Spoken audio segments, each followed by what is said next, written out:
So we'll start straight into the conversation that isn't necessarily related to selflessness, but Anthony was talking about having some glitches with Google Hangouts, as always happens, and then we said, well, it's kind of reflective of the way the human mind is, and he was saying the more refined. Tell us, Anthony. I was saying that, you know, the more refined our own technology gets, the more highly tuned, the more you know, high frequency we become. It's like a car engine. You know, if you're driving around in a, you know, 1970s kind of banger, you can kind of rough it around, and all kind of dust and dirt can get in the engine. When you're driving around in a top quality Lamborghini, there's like a tiny little dust gets inside the engine and it doesn't work. Yeah, it was and it's kind of like this. Yeah, you're and it's supposed like to the look same with us after with it. the, yeah, and it's the same with us with the, you know, like beliefs or ideas or behaviors that are no longer in alignment with who we truly are. The closer that we get to that, you know, the more that sort of stands out, you know, the more the glitches stand out. Yeah, and so like I think that's just generally like I've spent years of my life in software development and design industry, and like bugs, right? Bugs, as in glitches, are just the thing that you just know that every software will have bugs. It's kind of like a starting point. It's like, we know we're gonna have bugs. Of whether we have bugs that are visible to the customer and that impact customers' life in a way that they don't like, right? So if the customer can live with a bug and they're like, oh, I know I have to. So like with Hangouts, for example, it's like it seems to be a thing that you always have to, or like try twice, you know, before it works. And you know, it's like, I was just like, oh well, you know, it's just the way Hangouts works, you know. And it's like, so they know that there's this bug, but they're like, oh well, you know, people can live with it, right? And it's like, point is like, we'll have bugs, and it's like, it's only a question of whether we can live with them or not, right? Whether the customer can live with them and we can live with them as a business. And it's like, it sounds like it's like flawed from the get-go, right? But and that thing of like, you got a supercar, but you have to look after it really well for it to work. It's another kind of thing. It's just like assumption, you know, that it's just supposed to be like that. So that's like a little completely unrelated segue, or is it? Let's see if we can loop it back. Topic of today, which is a notion of selflessness. Now, I have no idea how I kind of put this into the theme set of our discussions, but come up today as a topic because of the random number generator, which I use to pick our topics. So it's like completely as random as possible. And so the notion of selflessness is defined as concern more with the needs and wishes of others than with one's own. So it's the idea that we think of others more than about ourselves. And so the first question I have for you guys is whether it's possible to be selfless, and how does that work? Now, reminder to all the people who are viewing right now or in the future, please subscribe to this channel, as we will be doing this like every Saturday, more or less. So it's a regular show, and we invite others to join in and jump in and tell us what they think. So Anthony, please, you go from left to right on my view. We'll just discuss it. Okay. No. I don't think it's possible to. I think ultimately every act is from one perspective, selfish, and you could also look at it as being selfless. Again, it depends what pair of glasses that you're wearing, doesn't it? I think that, you know, that description almost, it's like that definition of caring for other people, thinking of other people more than you think of yourself. You know, that kind of sounds like almost like people pleasing, martyrdom, giving oneself away. And that tells me to, you know, leads me to think that often in our current world, that the people who often have the least amount of money and the most amount of money are both people who are givers. And, you know, often the difference, if you take out, you know, beliefs around money or society or various other things, you know, the difference is the ability and capacity to receive and have a, you know, strong sense of who you are and your own self-esteem, so that you can give that away through, you know, it's like you're replenishing yourself by giving, you know, the abundant, boundless energy that you are and that you have away, so that it comes back, so that you can give more of it. All right. That's pretty interesting. And I mean, that's kind of gone around my head like many times over. It's kind of like the selflessness as a word seems to be one of those sigilly type words, which is supposed to be good, yet it's made up of notionally bad terms. So Yeah, is it like unconditional that you mentioned the other day? It was. Yeah. So Dee, what do you think? That's great that you said that, Jason, because when I saw the word selflessness and when you chose it, it's like that word alone doesn't even really reflect anything positive if you were to break it down, because less is the center of it. And who wants less of anything good, right? So, and I took down lots of notes in preparation for, oh wait, that wasn't it. I took down lots of notes in preparation for this show. I was really thinking about it. And to me, I don't really think that there's a difference between selflessness and selfishness, really. You know, if we were to define these words in the way that most people would really understand them. So, you know, whereas, you know, Anthony, when you're talking about with like selfish acts, selfless acts, right? Selfish acts, actually, you know, it's in the pursuit of, we can look at it as in the pursuit of enriching yourself, and selfless acts are those that enrich others, right? You know, without any of this added benefit to yourself. So even selfless acts are typically like taken out of like personal interest, right? If you were really to look at it that way. So that's just like my soft take on it. And I know that we're going to delve into this a little bit more, but you know, real selflessness, I'm using like air quotes now, the literal selflessness, it's like acting against your own will, your own wishes and values, and perhaps even well-being, because, you know, these acts would leave you feeling perhaps even impoverished or emotionally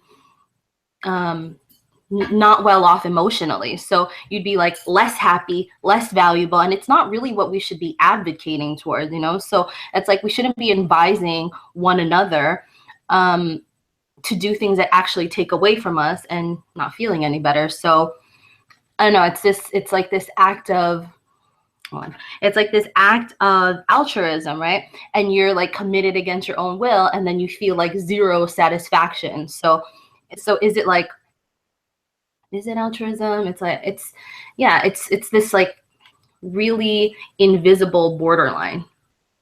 So that's just All right. So what I get out of this, I think, is a couple of things, right? So the word selflessness or selfless is one of those words in English language that seems to exist, and this is where, like, from my perspective, the whole notion of NLP is where it gets into really advanced levels for me, because some of these words seem to be completely pointless and it's nonsense. Okay, nonsense again. Like like even the word nonsense is like a weird one, but exactly. it's so we can look at this from a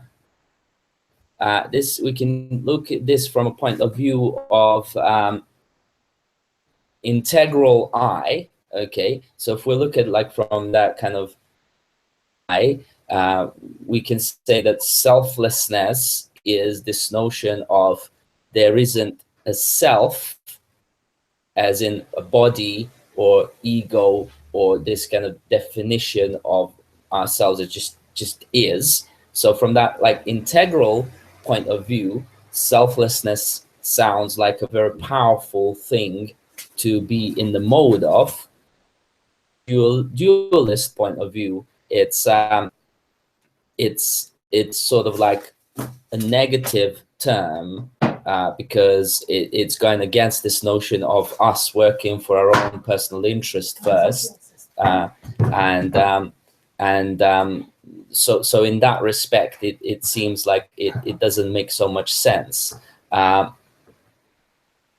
So wonder whether in English language certain words like selflessness like intended for the more kind of enlightened humans, right? That really get what it. Anthony, what do you think about this? Well, I don't know whether the words were necessarily intended for the more enlightened humans, and I think looking at from the spiral dynamics perspective, you have what are more individual orientated memes and then more collective orientated, so so let's look at a lot of spirituality and environmentalism, sustainability is all this, is a very, it's very green, cooperative, let's all listen to each other, let's all be heard, this kind of thing.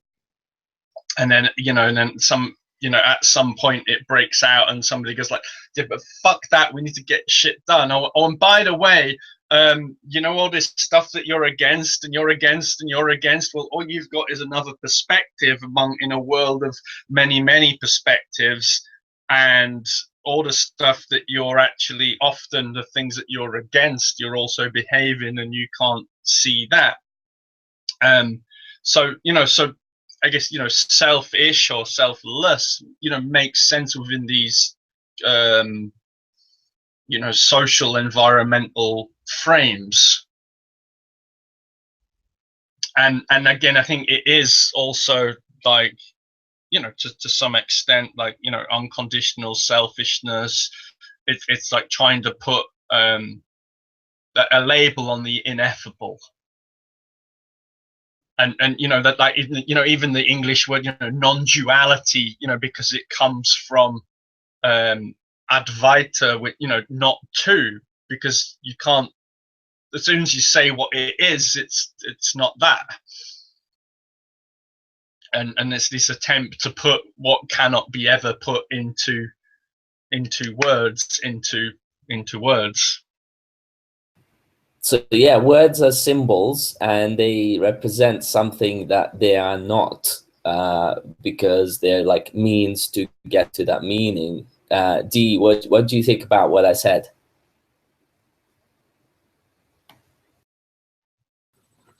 okay. So clearly my connection is a little bit choppy on my end. So I heard pieces of what Anthony was saying. And Jason, you said that words are symbols. Is that correct?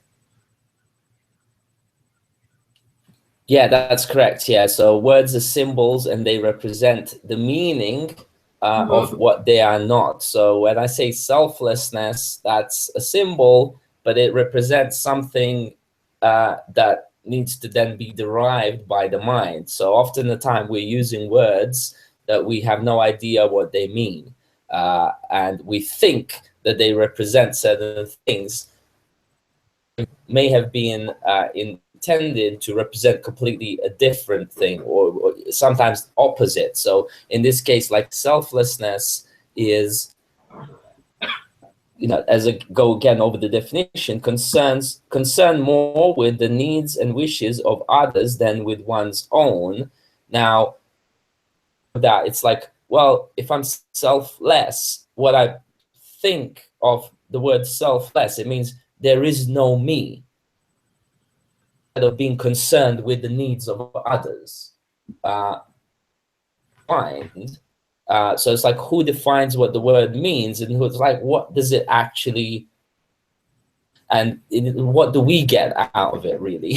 So those are the kind of questions. Do we really even understand our own language, right?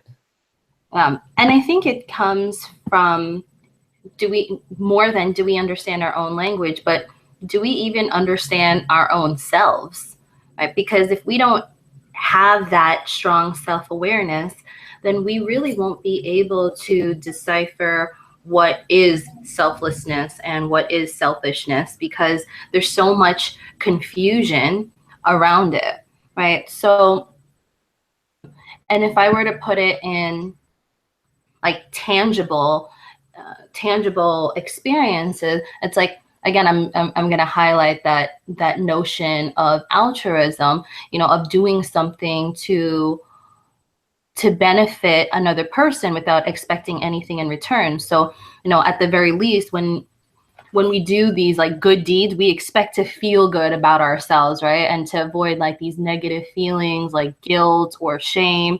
But then we actually expect more. So we usually expect something in return, like a smile, a thank you, or a token of appreciation. Like, think about it. If you were to be in a relationship or a friendship and that person never showed any appreciation, how long would that situation really last, right? But on the other hand, it's also a fact that people sometimes extend themselves in like these really extraordinary ways, making enormous sacrifices of like time, energy, and resources to assist others, like way beyond what they may receive in return. So in like these dramatic of cases, people sometimes even give their lives to help others on their own mission, right? So I come from a really strong military background, and one of the 7 core values in the Army is that they have this notion and this act. It's called selfless service, right? And so it's like, but then when I speak to a lot of people within the military, the reason why they went into the Army wasn't really out of selflessness. It really was a lot of it from like selfishness, because there's like so many benefits that they can gain from being in the military. So I know I went all over the place in this. So that's got me thinking about a bunch of things, really, which is, so one of the questions was, do we know ourselves? Which is, I think Anthony is a master of this. So I'll just ping that over to the master himself. Yeah? Look at that definition. Himself is like, I just like defined you. So self, Anthony, come on, tell us who the fuck are you, man? Who the fuck are you? That's one of my favorite. That's a great coaching question, Who am I? Who the fuck are you then? You're like, oh.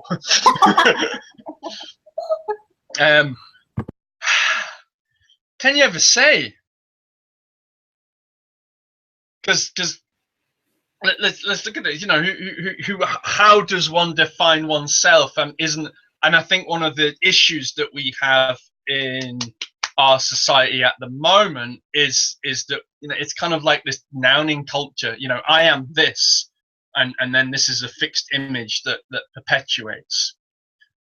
You know, so what does it, and you know, what does it take to start to understand that how you've been influenced by culture, by background, by, you know, how many of, you know, your values are yours, and how many have you picked up from your military background, how many, you know, what's, you know, who the fuck are you anyway? So, and all you can do, I think, is continue to make, you know, working definitions, and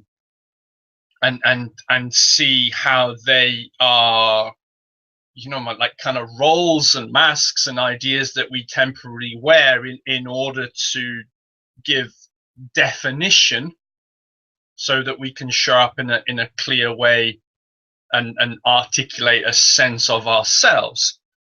At the same time, you know, there are certain foundations of knowing who you are, you know, like pillars of self-esteem, of confidence, of finding out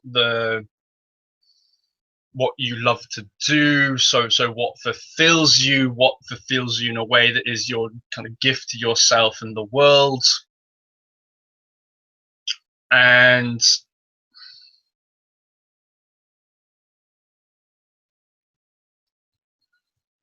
you know, learning, you know, how to think, you know, learning how to think differently, learning about the different styles of thinking, learning about different ways and states of being, of different feeling states. You know, it's like, are you you know, and then you get into this, you know, this kind of spiritual thing of, you know, I am not my thoughts, I am not my body. And then you go, and then there's another level beyond that, which is this, you know, beyond the integral I, which is, well, I am all of it, including this character of thoughts and body, plus, and this earth and this cosmos and this universe. I am all of that being played through a character that I call Anthony, and Anthony has these certain tones and characteristics that are as you know, identifiable as an oak tree or a particular type of apple, or you know, any other you know, material characteristic of the universe. So one of the things that comes to mind to me is at this point is that, like, that statement of those who know, those who don't know talk, those who know don't talk, right? Don't speak. And the idea being that, like, silence everything insofar that you just need to and observe and feel it as to are. That seems to be the ultimate sort of recognition. It's just that we have our senses and ways of expressing ourselves through language and all these kind of things. So we're just constantly wanting to transmute and transpose this kind of like multi-dimensional nature of existence into lower levels of dimensions. So it's like when you cube 2D, you know, you end up having these kind of lines, you know, that then the mind has to imagine that, like, oh yeah, imagine that was a 3D thing when you're looking at on a piece of paper.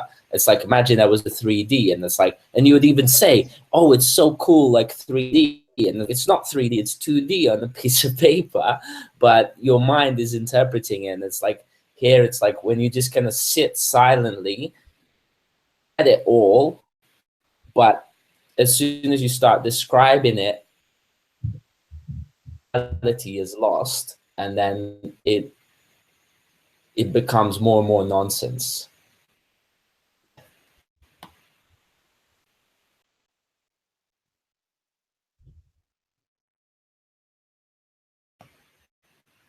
Unmute yourself, please. I'm sorry, what was the last thing that you said? It just keeps chopping up. So So the as last we we try to, like, we get the nature of existence by sitting silently, yeah, absolutely. but then it's our tendency and want and need to express the beauty of existence in our own means and ways, through language, through writing, through pictures, and we inevitably shove these kind of multi-dimensional things into lower levels of dimensions, and in that situation we lose fidelity of the bigger picture, and it starts making less and less sense.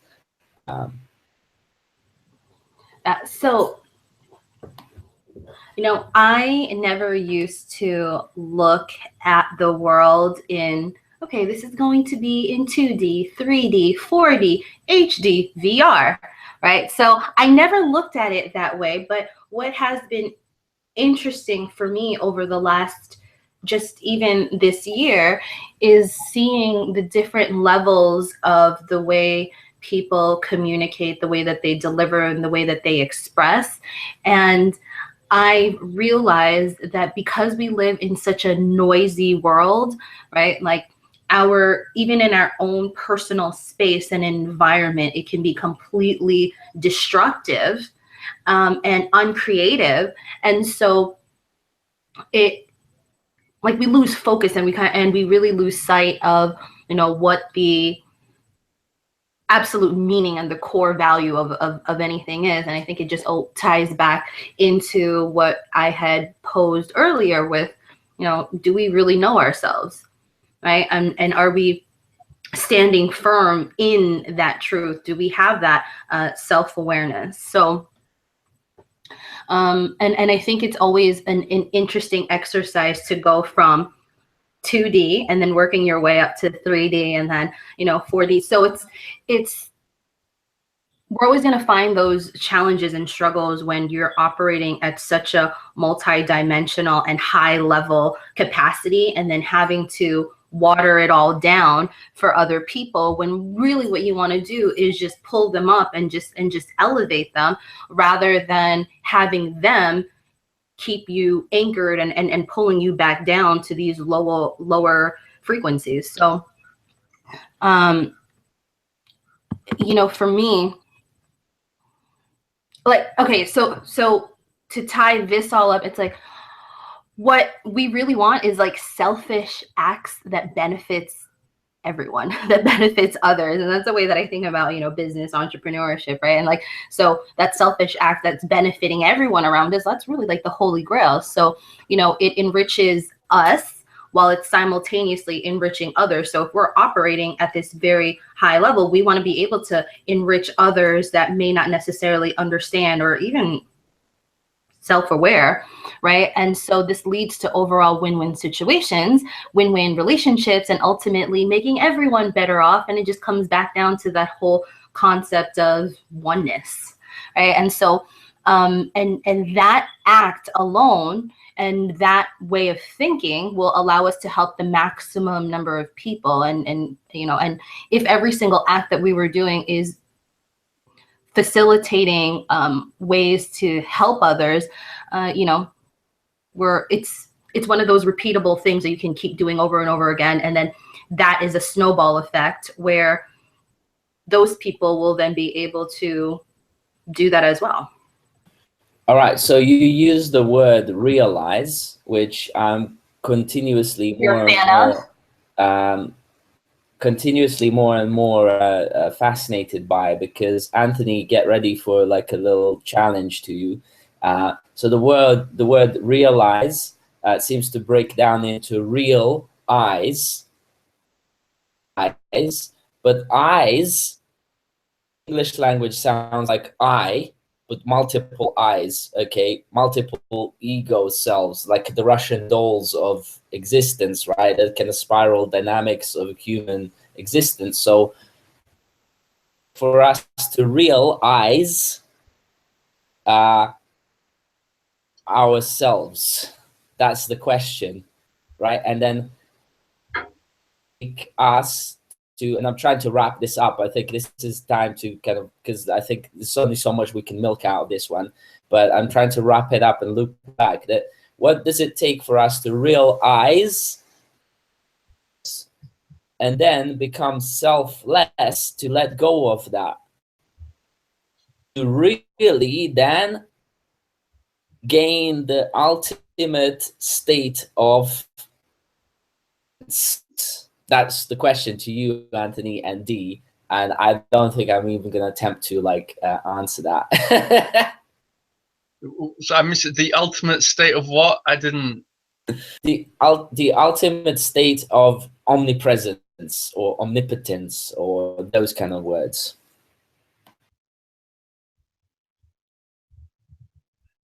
Well, I guess that's the great question of enlightenment or realization in the first place, isn't it?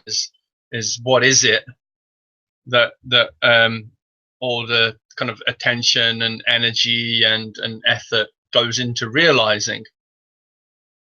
You know, the realization of the self, or that there is only I. You know, as I mean, that's that there is only I, and there is no other apart from the illusion of the world. It's all one consciousness experiencing itself, and that, you know, it's like from that almost extended personal sense is where, you know, presumably omnipotence comes from, because I therefore am the creator of my experience. But I'm not just referring to the individual body. I'm referring to the entire, you know, the entire universe. Though, again, you know, that realization isn't necessarily particularly useful in terms of practically living within you know, the appearance of a three-dimensional world. You know, the fact that Eckhart Tolle is probably quite lucky, because the very fact that he's enlightened has made him quite wealthy. But I'm sure there's many enlightened people who, you know, they may be really enlightened, but do they know anything about business? Maybe they don't know how to write a book, but they are, you know, as I think there's a great talk by David Daida where he said, you know, in you know, in Indian culture, for one who sees, or you know, one who realizes and sees with true eyes, there is a place for that in their culture. Within other cultures, you know, you can either you could end up as a teacher. You could also end up, people might think you're insane. So it's a very interesting question, which has, you know, there's a practical aspect to it. You know, there's a story of, I can't remember the guy's name, but I think it's a 12th century Sufi guy who basically realized the nature of God. He realized that he was God, he was existence. He ran out into the street saying, like, I am Allah, you are Allah, this t-shirt is Allah. And then within 2 hours his head was chopped off because he just blasphemed. So actually necessarily becoming self-realized, this great quest for freedom might end up you losing your body pretty quickly if you go and speak about it in the wrong place. Yeah, and it's again that kind of thing of you know, the realization that you have in multiple dimensions, then expressing it in lower level of dimensions often gets misinterpreted and miscommunicated, because shoving 5, 6D dimensions into 2D is so please wrap it up for us, Dee, and we're finished today. Perfect. So I have this like private Pinterest board where I have all of these like consciousness and universe, and I was like, I was like, okay, there's a lot going on here. And one of my favorite things that I pinned recently is, it said the absolute present. It's being infinite, and so this means that all power and knowledge is present everywhere in its entirety at the same time, including within you. Right. So to me, that was really, really powerful, just knowing that and standing in that truth. And just to wrap it up in, you know, 1 or 2 sentences, is that if people can ultimately find peace within themselves, right, first and foremost, then they can spread that comfort around to everyone, which again benefits everyone, this win-win situation. And that's when we can really find the most desirable happiness in the now, in this present moment. And that's all that I really have to say on that. All right, thank you guys for joining in. I think that was we got a big sort of discussion out of just one word, but it touched upon lots of different aspects of life and ourselves, and what it really means to even exist, and where are we all heading, and what's the purpose of it all. You know, do we help ourselves first, then others, or is it the other way around? Or is it some sort of a balancing act? I think all of those really work. We need to decide as to what approach we're going to take. I think someone like, you know, I take it like this, right? Someone like Jack Ma, right? Someone like Jack Ma spent 3 years just helping others. It was like selfless in that respect. It's just like, let's just work on this. Let's just give up on everything and just make this Alibaba thing. And then after 3 years, it just came back to him, like whether he liked it or not, right? It's because other people helped him. It's like, here's you, I just paid for your breakfast because I know you're not making money off Alibaba, and I want you to continue. So that's kind of an example to me of like selfless kind of entrepreneurship. Selfish, like I can't think of someone that's big at the moment, but like, you know, there have been good people who are just like out of selfishness, pure selfishness, have gone out there and kind of just built some sort of like property empire or whatever, just to kind of be financially free, but eventually ended up with a setup,